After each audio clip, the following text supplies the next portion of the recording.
Thotë cilët janë shkaqet nga cilat shkaktohet ankthi dhe çfarë duhet të themi në momente vështirësie kur kemi ankth. Unë kam thënë edhe herë tjetër, kjo është një pyetje që përsëritet tmerrsisht shumë, sepse njëri që i beson se çdo gjë është në dorë të Zotit dhe çdo gjë vjen prej Zotit dhe se s'mund të ndodhi vetëm sa që ka shkruar Zoti, dhe se çfarë na ka ndodhur nuk kishte se si mos na ndodhte dhe çfarë nuk na ka ndodhur nuk kishte se si të ndodhte, dhe se çdo gjë është tek Zoti dhe vjen prej Zotit.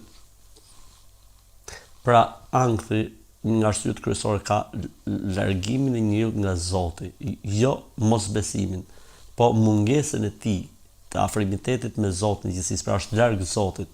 Sepse një që është afër Zotit nuk mund të jetë në ankth në stres. Mund të përjetojë momente, po jo që të jetë kjo kronike. E para, mund të jenë gjunat dhe mëkatet tona.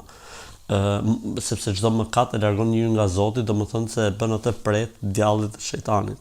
Mund të jenë padrejtësi që mund të kemi bërë njerëzve, lutjet e tyre kundra nesh nëse ju kemi hyrë në hak.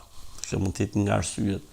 Mund të ketë ankthi dhe stresi arsye le të themi psikike, pra njeriu ka dobësim le të themi sistemet nervor, neuronësh, problematika të caktuara, hallet e jetës, sikletet e jetës, fobitë e ndryshme, gjitha këto mund të shkaktojnë. Për këtë arsye ai i cili ndjen momente të tilla dhe situata të tilla, siç e kemi thënë, të bëj një dush me ujë të ftohtë ose të marrë abdes, të falë namaz 2 rekat, pastaj 2 rekat, pastaj 2 rekat derisa ta largoj këtë forcë ose energji negative që po depërton trupin e tij nëpërmjet një energjie pozitive që është lidhja e tij me krijuesin, lidhja e tij me Zotin. Pra energjia pozitive do të luftojë energji negative dhe energjia pozitive do të zërë vendin e energjisë negative, e cila shkakton ankthin dhe stresin e kështu me radhë.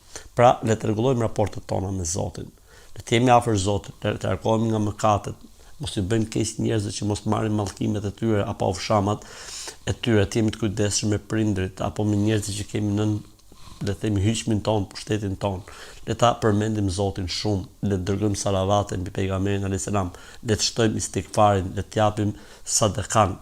Do është një, le të themi, një smundje postmoderniste që kërkon prej nesh afrim të madh me Zotin e gjithësisë, dhe një nga, le të themi, perlat e largimit të stresit të ankthit është shkarkimi i energjive negative nëpërmjet ballit, duke rënë në tokë ose në pllak ose në çimento. Ajo ju jep një shkarkim të energjive negative me të cilat ne ngarkohemi gjatë ditës, gjatë dëgjimit të gjërave, nëpërmjet, le të themi, teknologjisë e cila na rrethon, çdo gjë që lexojmë nëpër rrjete e kështu me radhë. Allahu na ruajt neve dhe të gjithë muslimanët nga stresi dhe nga ankthi.